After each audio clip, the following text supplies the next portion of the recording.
Hello. Continuing from the first part, where we have seen how different switches learn the host that are connected to it, build their MAC tables, and forward the packet. Now we'll move on to understand the difference between switches and router and a notion called virtual LAN. We have seen both switches and router. They are both store and forward devices. And that means they receive the packet, process it, make sure the packet is uncorrupted, proper, and then forward to the next hop or next place. The only difference is routers works at the network layer, where the switches work at the link layer. Other common functionality both devices, both router and switches have, that both of them have their forwarding table. Routers have their forwarding table, which either one can configure manually, as you had done in your home assignment, or you run routing protocols like OSPF, which implements link state routing. Then routers talk to each other and build their forwarding tables. In the case of switches, switch does not talk to each other to build a forwarding table. They learn from the packet received, look at the source MAC address, and based on which interface the packet has come from, it builds forwarding table. So both have the commonality that both are again store and forward, and both are forwarding tables. The difference between the two lies in that a router separates or segregates broadcast domain and switches separates collision domain. What that means is when we say routers separate broadcast domain, that means routers do not forward any broadcast packet. So all the broadcast packet remain within the LAN segment. They do not cross the router boundary, and that's why I say they separate broadcast domain. Switches separate collision domain means if there's a collision on one link of the switch, that packet collision would not be seen on the other side. So switch would only forward a proper packet without collision. So switches separates collision domain and routers separate broadcast domain, and we'll get into that little more in a while. Consider we have a network. Slowly start with a small network. We keep adding layer 2 switches, and network has grown to large number of systems. For example, let's look CSE department. It's a single department, small department. As faculty, staff, student grows, number of machines grows, and your number of switches you can keep extending, adding more switches. And since adding layer 2 switches does not require configuration, it works fine.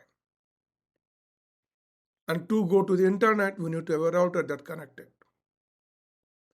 Now, problem with the scaling up is when a machine sends any broadcast packet, such as ARP request or DHCP request, or if a switch receives a unknown unicast packet, that means it receives a packet whose destination MAC is not unstable, it forward to all other switches. So all such packet would be seen by every switch. And as the network grow up, you'll have a lot more such packets, traffic would increase, and you might have efficiency issues. Further, if a machine misbehaves, it can flood the network, send lot many packets, and even choke, and you might have even security and privacy issue because somebody can capture all the broadcast packet and figure out where.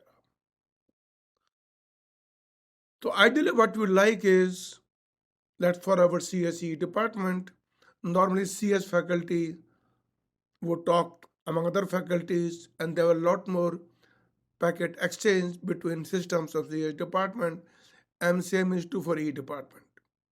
So, we like a network setup where broadcast packet is confined within CS department, and similarly, broadcast packets are confined within the E department. Further, let's say because of reorg or administrative reasons, one faculty from CS offices wing moved to E wing.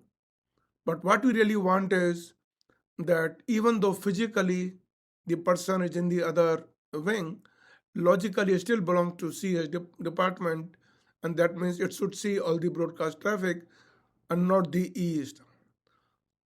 So how can we achieve that? And that is where the concept of virtual LANs and VLANs came in. So VLAN is a technology that enables you to further segregate your basically broadcast domains. There are different ways of configuring VLANs. They can be configured on port basis, they can be configured on MAC address basis, and other basis. So basically, you can say a given switch logically it can act as multiple different switches completely independent. So consider the example of the switch. We assign the port number 128 belong to E department, port number 9 to 16 belong to CS department. And that means any broadcast traffic which is sent by EE would only be seen by machines in the EE VLAN, which is denoted by red color here. Any broadcast traffic which is sent by CS systems would be seen only by CS systems, which are designated by the blue links here. So you can actually consider, even though we have physically one switch, it logically works as two different switches which are unconnected. So single physical switch, we can have multiple such switches logically under the work. It's not necessary that a given switch can have only two VLANs. A switch can be configured or defined as part of multiple VLANs, and we can configure as many VLANs as is permissible depending on the number of ports. So what it does is VLANs basically brings traffic isolation, and that means, as I said, any broadcast traffic will remain within the E domain, or any CS traffic will remain the CS domain marked by those. Now, if we are defining switches based on port, we have to configure the switch as per the port number to belong to two VLANs. We can configure VLAN on the MAC address basis. That means you have to enter the MAC addresses and say define these MAC addresses belong to E VLAN, and this group of 8 MAC addresses belong to CS VLAN, and so on and so forth. Now VLAN management can be dynamic. So as machines come and join, as and when they join in, we can assign that port 2 belongs to VLAN 1, VLAN 2, and so on, so forth. So which ports are empty, they do not belong to any VLAN, we keep them open. Once a machine is assigned, we can determine whether it belongs to E VLAN or a CS VLAN, and that's how it works. Even though major traffic happens within a VLAN, but people or machines from one VLAN to another VLAN talk to each other, and as they are logically two switches, they separate the two broadcast domains. So any communication of machines between two VLANs would go via the router. So that means we need to have a router. So if system in E VLAN needs to talk to system in E VLAN, traffic has go to the router, come back another port, and that's how things get communicated. Typically, the switch vendors provide this functionality itself. So modern switches, you don't need to buy separate router, but what they call is you have an IP switch that basically means it enables VLAN switching, a routing functionality among VLANs within this switch. Going further, when network scale up, my switch capacity is complete. I need to add more switches, so I add more switches and add host to it. And as we have seen, we can add switches, connect them by a port. Now when you do this connectivity, and we have seen that when switch receives a packet, it will forward onto among domains and onto this port as well. Now let's say this is switch 1 and this is switch 2. When machine in the E domain sends a packet, broadcast packet within the E domain, this switch 1 will send packet here as well as forward the packet to switch 2. How does switch 2 decides that this packet belongs to E VLAN and not the CS VLAN? It should not send this packet to all the ports. So on the Ethernet frame, we do not have such any information. So by default, if we send simple Ethernet packet, it will end up sending to all. So the way it is implemented is Ethernet frame has been extended to add a VLAN tag, which is a 4-byte VLAN tag, which is also called as 802.1q VLAN tag. It's a 4-byte VLAN tag, 2 bytes for VLAN ID and other 2 bytes for priority. There are about 12 bits assigned for VLAN tag. That means in any network, one can have 2 raised to power 12, which is 4096 VLANs in one network operating. So anytime, let's say machine, the E department sends a packet, broadcast packet, switch will send all this packet on the red domain, and when it leaves this port, the 2 ports that the switch connects, which is we call a VLAN trunk. So these are called trunk port, and those has to be configured.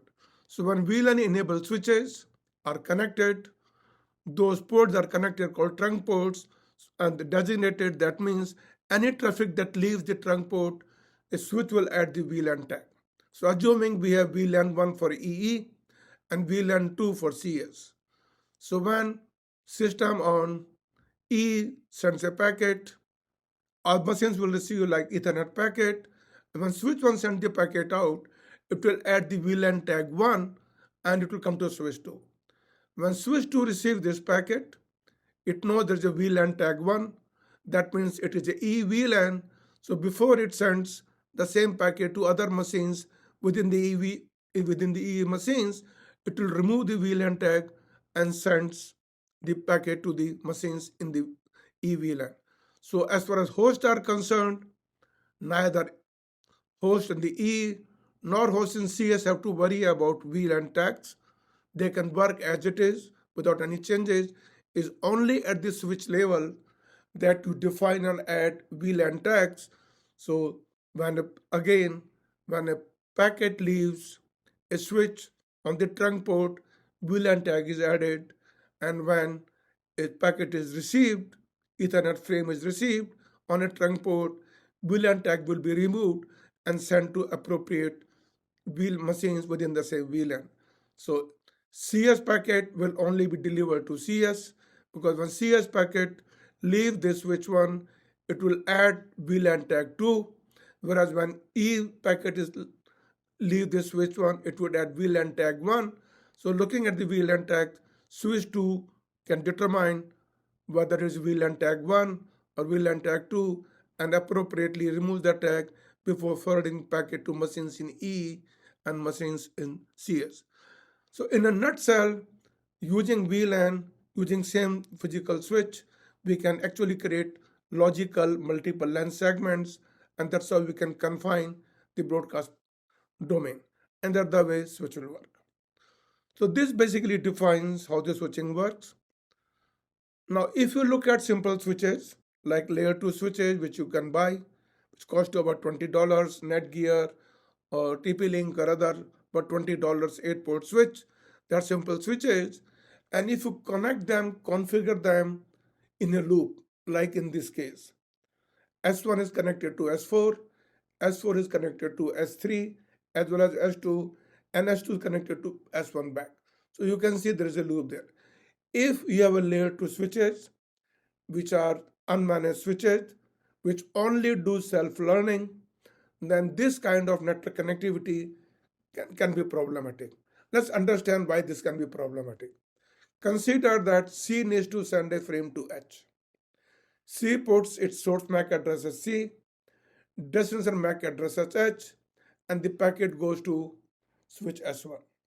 Switch S1 has no entry for destination H. As we have seen, the self-learning algorithm, it records that C is on this port 3, but it has no entry for the H, so it will send this packet to both A, B, as well as S4. Sends A, B, and S4. S4 again has no entry for destination HMAC address, so it sends the packet to both F switch S2 and switch S3. Now S2 again has no entry for H.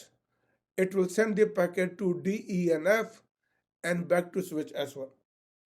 S1 still doesn't have an entry for destination H. Assuming H has not responded, it will again forward to A, B, and C. It will go to switch 4. Switch 4 will again forward it.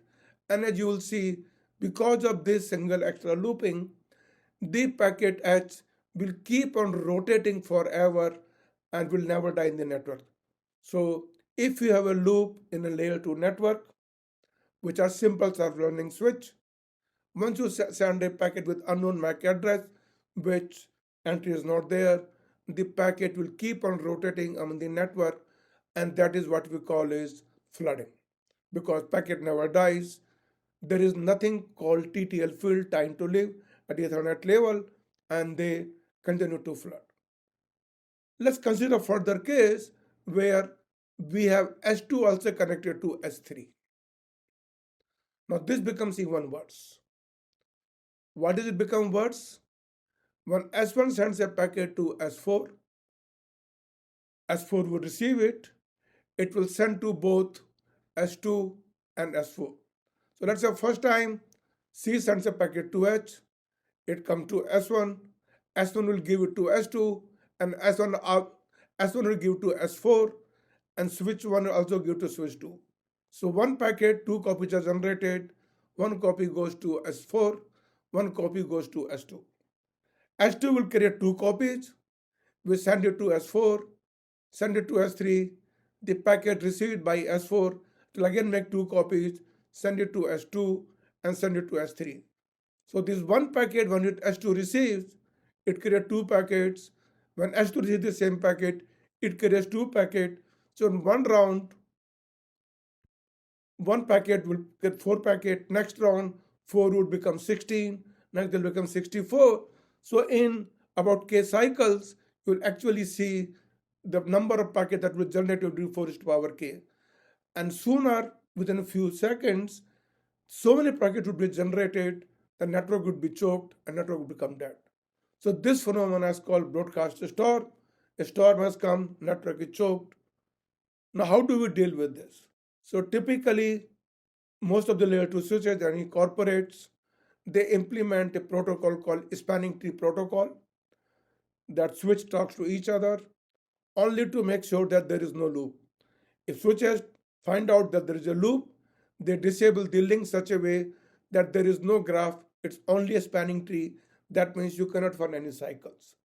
We will not cover that, but if you are trying to use a simple layer 2 switch, which does not have spanning tree protocol, and if you connect in a loop, very soon you will see your network will be choked and will become dead, will not be working. So understand, and there's a problem that can happen, which I've seen, but in today's corporate, most of the corporate offices, we do manage switches, we do run a spanning tree protocol that makes sure even if you connect badly, the any cycles would be removed and make sure they're connected only via tree so that no broadcast storm and no flooding occurs. But because of the feature, cost goes up. So simple layer 2 switch, which you can buy for $20, cost might become $100 or more.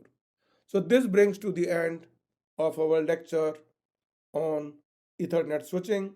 So we have discussed CSMACD protocol, We have looked at Ethernet framing structure. Then we look at how does switches work in self-learning mode. And then if you need to further segregate the broadcast traffic, we implement VLANs, and the two switches are connected. They're connected via a port called trunk port, and anytime a packet leaves a switch, it will add VLAN tag, and when a switch receives a packet on the trunk port, it will remove the VLAN tag before forwarding it to other.